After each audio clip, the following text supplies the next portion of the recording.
अर्पिता ने उसके पीछे से जाते हुए उस आदमी को पुकारा। उसकी आवाज सुनकर वो अपनी जगह रुक गया, लेकिन बिना कुछ कहे वो वापस चलने लगा। बहन जी, मैं आपसे माफी मांगता हूँ। साथ ही ये मेरा बिजनेस कार्ड है। अगर कभी आपका नुकसान भरपाई के सिलसिले में मन बदलता है, आप मुझे कांटेक्ट कर सकती हैं। असिस्टेंट अर्पिता के हाथ में वो कार्ड थमाते हुए जल्दी ही संजय की तरफ भागा। जब वे लोग ऑपरेशन थिएटर के पास पहुंचे, ऑपरेट करने वाली लाइट शुरू हो गई। बॉस, आपकी शर्ट फट चुकी है, क्या आप दूसरे कपड़े पहनना चाहेंगे? असिस्टेंट ने उस फटे हुए शर्ट की ओर इशारा करते हुए बड़ी सावधानी से अपने बॉस से पूछा। वो अपने बॉस को कई सालों से जानता था, पर यह पहली बार था कि वो अपने बॉस को ऐसी हालत में देख रहा था। उसकी शर्ट फट चुकी थी, शर्ट के बटन निकल चुके थे और उसकी पैंट पर केक के दाग लगे हुए थे। उस औरत का सोचते हुए जिसने उसके बॉस से माफी की डिमांड रखी थी, असिस्टेंट के पसीने छूट गए। उसकी कोई जरूरत नहीं है। संजय की आंखें अभी भी ऑपरेशन थिएटर के उस लाइट पर टिकी हुई थी। कुछ देर बाद वो लाइट बंद हुई। बच्चे भी खतरे से बाहर है, फिलहाल वो बेहोशी में है। कुछ देर बाद उसे होश आ जाएगा। डॉक्टर ने अपने चेहरे पर से मास्क उतारा और वो खुशखबरी उन्हें सुनाई। मुझे कहना पड़ेगा, ये बच्ची बहुत किस्मत वाली है। हमारे हॉस्पिटल में AB नेगेटिव ब्लड अवेलेबल ही नहीं था, पर शुक्र है उस भली औरत का जिसने समय पर आकर इस बच्ची के लिए अपना ब्लड डोनेट किया, और उसी वजह से ये बच्ची आज हमारे सामने सही सलामत है। संजय बड़े आश्चर्य के साथ डॉक्टर की बातों को सुन रहा था। उसने अपनी असिस्टेंट की ओर देखा। उस औरत ने उसकी बेटी की जान बचाई थी। संजय ने असिस्टेंट को संजय के इरादे पता चल गए थे और वो जल्दी से ब्लड डोनेशन के लिए जाने वाले रूम की ओर भागा, मगर वो जल्द ही वापस आ गया। बॉस, नर्स ने बताया कि वो औरत जा चुकी है। जा चुकी है? संजय मित्तल असिस्टेंट को कुछ कह पाता उससे पहले ही उसने देखा कि ऑपरेशन थिएटर के बाहर उसकी बेटी को लाया जा रहा है। वो जल्दी से उसके पास गया। अर्पिता जमीन से सटकर खड़े हुए दीवार की ओर टकटकी लगाए सोच रही थी। उसने अपने हाथ में पड़े बिजनेस कार्ड की ओर देखा और उसे गुस्सा आने लगा। जैसे ही वो उस बिजनेस कार्ड को कचरे के डिब्बे में फेंकने वाली थी, उसके दिमाग में एक ख्याल आया और उसने उस कार्ड को जेब में रख लिया। फिर वो लिफ्ट के पास चली गई। जब वो एक ऑफिस के रूम के पास पहुंची, जोर से दरवाजा खोलते हुए वो सीधा अंदर चली गई। उसके चेहरे पर दयनीय से भाव थे। Hey darling, I am very sorry, पर तुम्हारा केक मुझसे बर्बाद हो गया। लेकिन तुम्हें मैं मिल तो रही हूं ना शादी में। इससे पहले कि अर्पिता अपनी बात खत्म कर पाती, एक आदमी ने कोई एप्लीकेशन लेटर उसकी तरफ बढ़ाया। उसने वो लेटर जल्दी से ले लिया। ये क्या है? मैंने तुम्हारे लिए एक जॉब ढूंढी है। जॉब की सारी डिटेल इस लेटर में है। क्या तुम्हें कल के इंटरव्यू के लिए कोई सवाल पूछना है?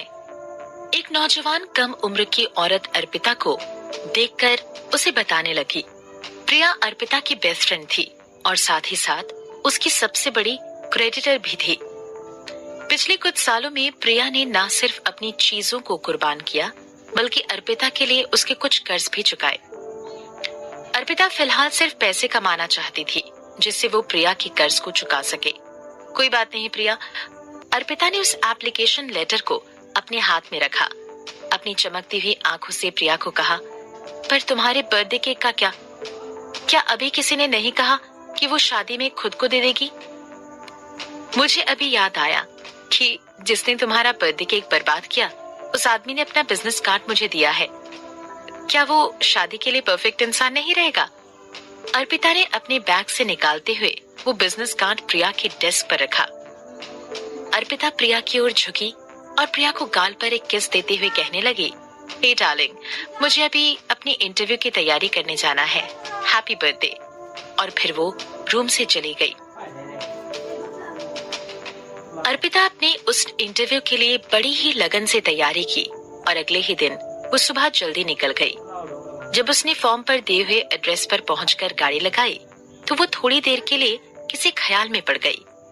मित्तल हाउस ठीक उसके सामने था, जिसका आंगन किसी बगीचे से कम ना था। मित्तल परिवार दिल्ली के सबसे मशहूर परिवारों में से एक था। उस घर का बाहरी रूप ही किसी को उस घर के लिए आदर और डर दिलाने के लिए काफी था। ऊपर से घर के मेन गेट पर काफी भीड़ इकट्ठा हुई दिखाई दे रही थी। वो सिचुएशन किसी नर्स के इंटरव्यू की नहीं, बल्कि किसी राजा का स्वयंवर हो रहा हो ऐसी दिखाई पड़ रही थी।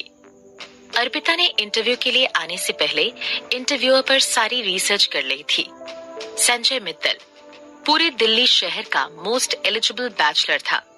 वो कुंवारा था, मगर उसकी 4 साल की एक बेटी थी, घमंडी, अट्रैक्टिव। उसने तो ये भी सुना था कि ये यंग बॉस बहुत ही हैंडसम शख्स है। इंटरनेट पर ये सारे कमेंट पढ़ते हुए जब अर्पिता अपने मोबाइल की स्क्रीन स्क्रॉल कर रही थी, तभी उसके मन में कल वाले उस रूड इंसान का ख्याल आया जिसने उसकी फर्स्ट किस चुरा ली थी। वो सोचने लगी, कल वाले उस आदमी और संजय मित्तल में से सबसे ज्यादा हैंडसम कौन है? जिन जिन लोगों ने इंटरव्यू के लिए अप्लाई किया है वो मेरे पीछे आए। ये कहते हुए उस घर के नौकर ने सबका बायोडेटा लिया और घर के अंदर जाने लगा। वो नौकर अभी घर के अंदर जाने ही लगा था कि उसके कदम वहीं रुक गए। जल्दी से वहां मौजूद सारे लोग रुक गए और मेन गेट की तरफ आदर भरी नजरों से देखने लगे। अगले ही पल वहां एक चमकदार स्पोर्ट्स कार दाखिल हुई। बॉस, सबका यूं एक साथ सर झुका के रुक जाना उस इंसान के लिए सबकी इज्जत को दर्शा रहा था। फिर वो कार अंदर चली गई। तुम अभी तक वहीं क्यों खड़ी हो? चलो अंदर। नौकर की इस आवाज ने अर्पिता को अपने ख्यालों से बाहर निकाला। उसे समझ आया कि वो अपने ग्रुप से काफी पीछे छूट चुकी है और पीछे खड़े बॉडीगार्ड इसी बात से चिढ़ रहे हैं। अभी वो इसी सोच में थी कि कार में साइड से दिखी किसी इंसान की छवि उसे जानी पहचानी हुई सी लग रही थी। क्या अर्पिता की आंखें उसके साथ कोई खेल खेल रही थी? क्या ये बस उसका वहम था? मित्तल हाउस में वाकई में अर्पिता कल मिले उस घमंडी इंसान से टकरा चुकी थी। मित्तल हाउस के आलिशान हॉल के सामने नौकर सभी लोगों का इंटरव्यू ले रहा था जो नर्स की पोजीशन के लिए आखिरी राउंड तक आ चुके थे। तभी अचानक से एक चौंका देने वाली आवाज आई। अर्पिता, तुम यहाँ क्या कर रही हो? अर्पिता ने ऊपर अपनी नजरों को कसते हुए देखा, क्योंकि वो चेहरा पहचाना हुआ सा लग रहा था। कहना मत कि तुम भी यहाँ पर इंटरव्यू के लिए आई हो। साक्षी ने हाथ फोल्ड करके बड़े एटीट्यूड के साथ अर्पिता को कहा। तुम सिर्फ एक आधी अधूरी नर्स हो। तुम्हारे पास उस लिटिल प्रिंसेस का ध्यान रखने के लिए क्या क्वालिफिकेशन है? अर्पिता साक्षी की ये बात सुनकर काफी बेचैन हो गई। उसने वो नर्सिंग कोर्स साल के बीच में ज्वाइन किया था और साक्षी उसकी क्लासमेट थी, जो कि उस क्लास की टॉपर भी थी। अर्पिता, तुम्हें कोई हक नहीं है कि तुम मुझसे कम्पीट करो। यहाँ सबको पता है कि साक्षी सबसे बेस्ट है। अच्छा होगा तुम अभी यहाँ से चली जाओ। बड़े अहंकार और गुस्से में साक्षी उससे ये कहते हुए चली गई।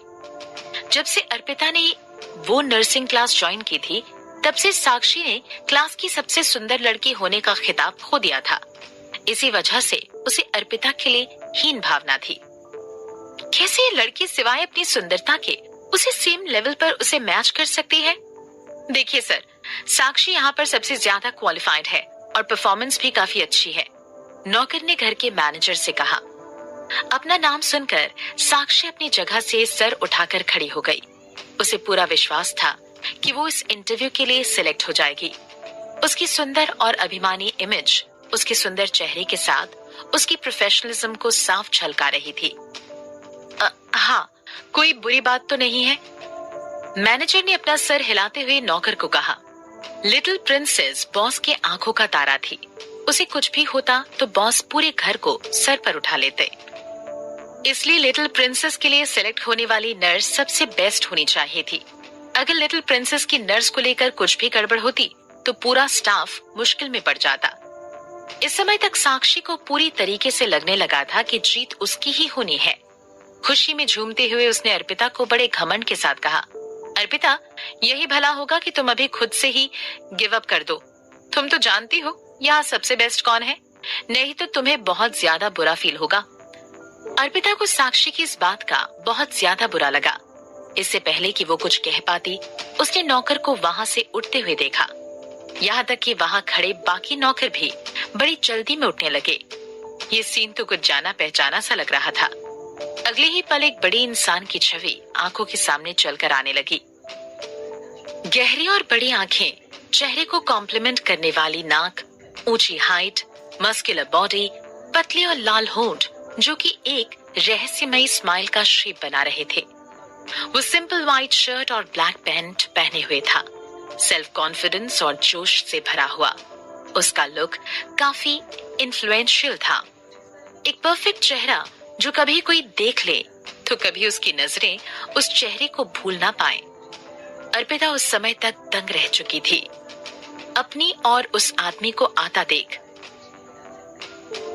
अर्पिता की आंखें मानो अब उसके चेहरे से बाहर ही निकल आती। उसकी आंखें उसके साथ कोई खेल नहीं खेल रही थी, बल्कि ये तो सच था। ये तो वाकई में वही आदमी था जो कल उससे हॉस्पिटल में टकराया था और जिसके साथ अर्पिता की फर्स्ट किस भी हुई थी। वही रूड आदमी जो बिना माफी मांगे कल अर्पिता को इग्नोर करते हुए चला गया था। ये नहीं हो सकता, ये यहाँ क्या कर रहा है? बॉस? नौकर का उस इंसान को बॉस कहकर पुकारना अर्पिता के लिए किसी झटके से कम ना था। अब तक वो ये समझ चुकी थी कि संजय मित्तल ही इन लोगों का बॉस है। बॉस? ये तो संजय मित्तल है, वही बड़ा आदमी जो उसका इंटरव्यू लेने वाला था।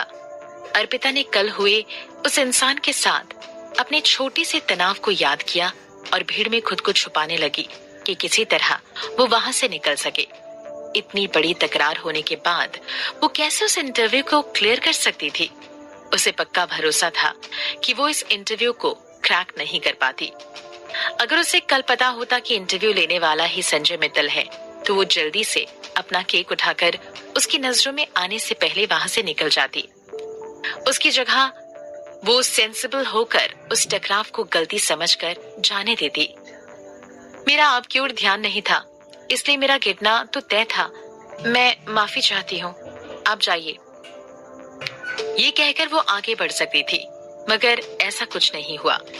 अर्पिता को अपने दिल में पछतावा महसूस हो रहा था। प्रिया ने पहले ही उसके लिए डेथ ऑर्डर जारी कर दिया था। अगर वो नौकरी ना कर पाती तो प्रिया काफी नाराज हो जाती। वो कुछ भी करके प्रिया के कर्ज चुकाना चाहती थी।